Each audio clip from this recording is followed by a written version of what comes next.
Hi there, Super Duty owners. Today in your 2015 Ford F-350 Super Duty, we're going to be taking a look at and showing you how to install TorkLift's StableLoad suspension enhancement system. We're using the stainless steel StableLoad system today, but you can also purchase these with a black powder coat finish to help it blend in with your truck's suspension. In addition to coming in either stainless steel or black powder coat finish, there's also two separate kits available depending on the model of your truck. You'll want to use our fit guide to determine the appropriate one for your truck. The kit that we installed today is the no drill kit, and it's mostly designed for your newer model trucks. The other kit is a drill kit, which installs very similar, but on your older vehicles they don't have that hole in your leaf spring, so it comes with everything you'll need to get that hole drilled out, including a drill bit, which is extra hardened to get through your overload spring. You'll get all the benefits of the StableLoad with it by itself, but they also work great in conjunction with other suspension enhancements like our airbags there. Now, you don't want to think of these as a replacement for airbags. They are their own independent system that's going to offer load leveling support, minimize sway, and assist you when hauling heavy loads. Your airbags do similar things, but they can definitely work together with one another to give you the most comfortable and safest experience when pulling a heavy load with your truck. You'll receive 4 StableLoad assemblies with your kit, so you'll be able to install one at the rear and front of your rear leaf springs on your truck for both the driver and passenger side. Another thing I like about this system, unlike some of the other suspension enhancement systems, such as the ones that replace your jounce bumper with the heavier duty upgraded jounce bumper, is that this system can be disengaged simply by just sliding the StableLoad's stack out from between your leaf spring and your overload spring. We simply pull the pin, give it a little twist, and our suspension is now acting just like it did from the factory. Whereas your jounce bumper styles are always going to be there, and so even when you don't have a heavy load in the back of your truck, sometimes those larger upgraded heavy-duty jounce bumpers still provide contact between the frame and your axle, which can give you a pretty rough ride. We're now going to load up our truck and take it out on the test course. We'll first show it with the StableLoads disengaged and then with it engaged. We're loading up our truck full of 5-gallon buckets of sand to simulate a load.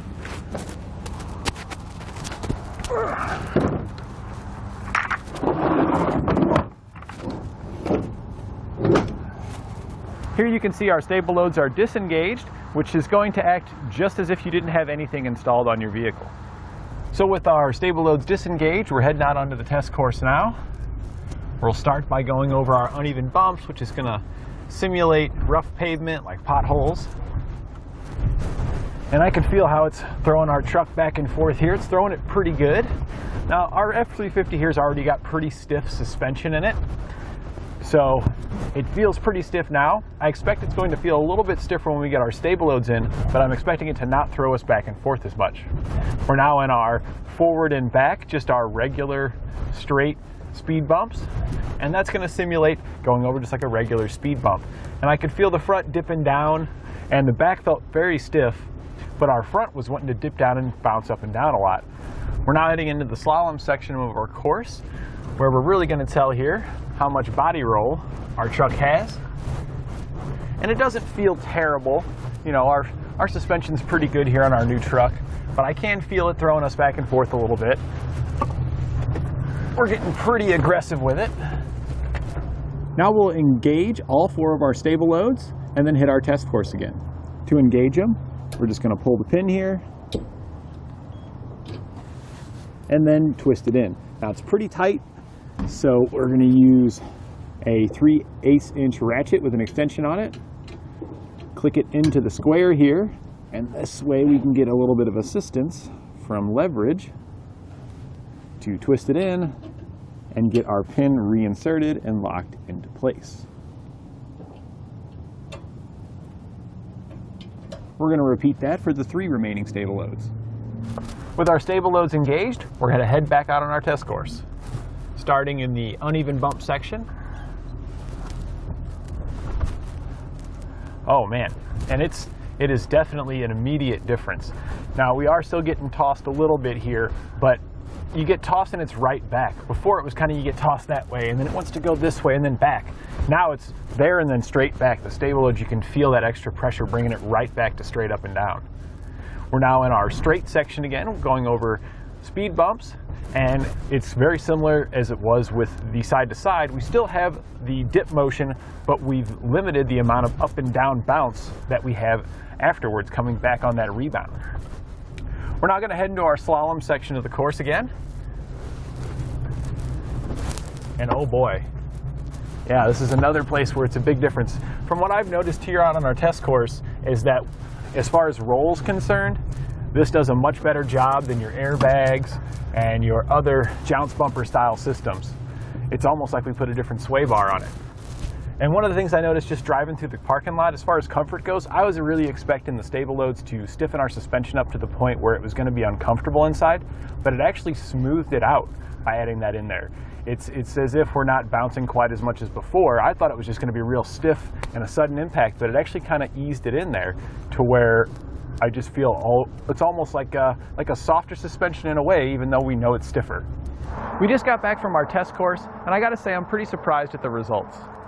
When the StableLoads were engaged, the amount of roll that it limited when we had it engaged, it's going to make a big difference going down the road, especially if you're hauling a big trailer behind you. It's going to help keep that stability when you're driving it, not having to compensate so much to keep that thing in a straight path whenever you hit any kind of divot or pothole. So this is going to make it easier for you because you're going to have more energy when you get to your destination because you weren't fighting it so much, and you're going to feel safer, and so is your family that's riding along with you.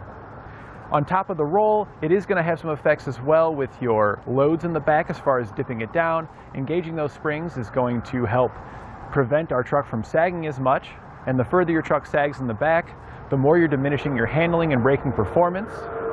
By preventing it from going down as much, we're keeping our suspension closer to its factory ride, which is going to ensure that we have better road contact between our tires and the road surface, and our weight's going to transfer properly onto the brakes so we can stop in a shorter distance than we would without them. We'll begin our installation by parking our vehicle on nice flat level ground and taking a few measurements. We're going to start at the leaf spring on either the driver or passenger side, it doesn't really matter. We're going to start at the front of the leaf spring, and you'll notice you have a hole here. This is where our StableLoads are going to attach using this bolt here. But we need to determine how many plates we're going to be installing. So we're going to take a few measurements. First, you want to know how wide your overload spring is. So we're going to measure that. And ours measures about 3 inches. We also want to know how thick the overload spring is. But you don't want to measure it at the very end because sometimes the end can be slightly thinner than it is further up. So you want to measure back about 3 inches and then measure the thickness of your overload spring there. And we're at about 1/2 inch. At this same spot, we also want to measure the gap between our leaf springs and our overload spring, which is a little bit over 1/2 inch here at the front on the front side of our leaf spring. We're now going to take these same measurements at the back of our leaf spring. We'll now take the gap measurement between our leaf spring and our overload spring and use it to determine how many plates we're going to install. If it was less than 1/2 inch, we're going to use only the single plate, which is the bottom plate. If it is around 1/2 inch or slightly over 1/2 inch to 3/4, we'll be using the 2 plates. And if we're 3/4 of an inch or larger, we'll be using all 3 plates. You could add additional plates if you have a larger gap, but they don't come included with your kit. You'd have to purchase those separately. We'll now install the front and rear overload spring mounting brackets. To do that, you'll use the low profile hex head bolt that comes in the kit, and this is going to go down from the top of our leaf spring through that hole that we had there. Now you can see here that our gap is not nearly big enough for this bolt to go through, so in order to increase the size of this gap, you can place a jack underneath your hitch and lift up on the back of your truck. That's going to spread it out. You can just use your floor jack at home since you're going to be on your driveway. We have a lift, so we're using a pole jack. I've gone ahead and lifted it up, and you can see here that our gap is considerably bigger, but we still can't quite get the bolt in. So we'll use a pry bar between the two, and then just pry it down just enough to get that to fall through. Then take your lower brackets and the grommet that comes in your kit, and it's going to go in the large hole that's kind of jutting off by itself over here. So you can just kind of squeeze it, feed in one side, and then just force it on through. If you're having problems getting the lip to come all the way through, just use your flat-bladed screwdriver to finish that off. Now your bracket can install in a couple of different ways. The bolt here is where it is going to slide up through that one that we dropped down through our overload spring. And we want to make sure that the rest of this assembly is towards the center of our leaf spring stack. Now you could put it on either this way with the grommet that we installed towards the outside of the frame, or you could install it like this with the grommet towards the inside, towards your frame. For our rear StableLoad suspension assembly, we're going to be installing it like this, which is going to place our stack on the outside. For the front ones, we're going to be doing it like this. And this is just for clearance purposes. You want to keep an eye out for things that your StableLoad may hit as the suspension travels up and down. And we don't really have any issues here on our passenger side, but over on the driver's side, you have your parking brake cable that runs down, and it runs right just down the outside. So if we install it in the outside position, we may hit that cable. So just to keep things consistent, we're going to put both the front ones towards the inside, so that way on the driver's side we clear that cable. We'll then slide our bracket over our bolt, follow it with a lock washer and a nut. And then we're just going to put this hand tight for now. We need to prevent our bracket from being able to pivot like this. So there are bolts that install on each side of our leaf spring to keep it centered and from being able to pivot. And the position of these, as you can see, we've got several holes on this side and then some on that side. The position you're going to place those bolts depends on the width that we measured of our overload spring. The largest this kit fits is a 3 3/8 overload spring. 3 inches places it in the position for the largest setup, which is only going to use a single bolt. If you were less than 3 inches, you would have a bolt installed on each side, but since ours is so large, we're only going to be using the outermost hole with the small bolt that comes in your kit, and then the nylon locking nut on the other side of our bolt. We can then tighten those down using an 11mm socket and wrench. We can now go ahead and tighten down that bolt that we dropped down through using a 11/16 socket and 5/8 wrench. And when you do so, we want to try to make sure that that bolt that we installed stays close to our leaf spring stack.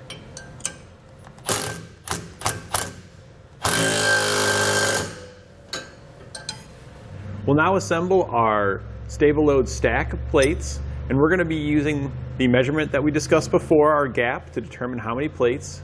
Since ours is slightly over 1/2 inch, we'll be using the 2 plates. You also want to keep in mind that these are side specific. So they're going to pivot to engage your leaf spring stack. So you want to make sure that the slanted edge here is going to be the side that pivots in and under. So if yours seems like it's kind of going like this, and you probably got the other side. So just make sure you've got those slanted, and they're going to pivot from the side where we put the grommet towards our stack. So now that we've got that determined, take your medium-sized bolt that comes in the kit. We're going to slide from the bottom, so it's going to be the flattest edge, towards the top, which is our slanted edges, and place a flange nut on the other side. We can then tighten both of those down using a 15mm socket and wrench. To help keep your stack lined up, take the large bolt that comes in your kit and slide it down through the hole, and that'll just kind of help keep them together. We can now take our assembly and we're going to install it on our bracket. Now the measurement that we took, which was the thickness of our overload spring, is going to help us determine how many washers we're going to use as spacers for our StableLoad. Now I've already tested this out, and you get 20 washers in your kit, which gives you 5 for each StableLoad assembly. Unfortunately, with 5, it's still not going to be thick enough to clear our stack, so you are going to need to purchase some additional washers to clear that. I found that 2 additional washers seem to do it, although the washers we're using are a slightly different thickness, so depending on where you purchase those, you may need only 1, 2, or maybe even 3. They're half-inch washers, but I recommend using the same size, so refer to the part number found in your instructions to help you obtain the correct ones for adding additional ones. So we're going to place all 5 of those washers on there, make sure that they go all the way down. Sometimes your bolt may need to be turned a little bit in order for the washers to clear. Then we're going to add the additional washers that we know we're going to need. We'll then take our assembly and the washer stack that we made, slide the bolt down through the bracket, and it's just going to sit there just like that. On the bottom side, just go ahead and start your nut. And then kind of hold it flat and then give it a pivot to make sure it's going to clear. And you can see that we're just barely dragging on the overload spring, and that's what you want. You want it to be as close as possible, but you need to be able to pivot it to get it to clear. Now take the pin that comes in your kit, go down through the StableLoad, and then down through the rubber grommet. We'll then tighten them down using a 19mm socket and wrench.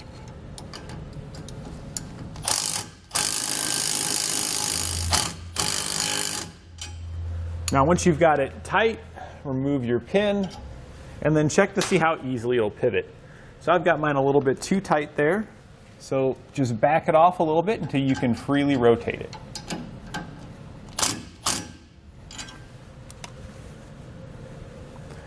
That's pretty close, but it's still just a hair tight, so it might make it difficult to engage. You could leave it there, but if you want to make it a little bit easier on yourself, just loosen up a little bit more, and that's going to give us good pivot. It's not too difficult to turn. We'll then check our operation, make sure that we're able to twist it to engage it as well as release it, which it looks like we're all good there. So we'll now insert our pin, locking it in the unused position. We'll finish installing the rest of our StableLoads using the same procedure, and then we'll test everything out on a test drive. When you push your pin through, make sure that it goes all the way through, so that way it's hanging down. This will ensure that our pin can't fall out. Here you can see our StableLoad in the back, and we were only using the single plate due to the smaller gap that we had measured here for the back between our overload spring and our leaf spring. We've now taken the jack and lowered it down so our vehicle's resting as it would be normally.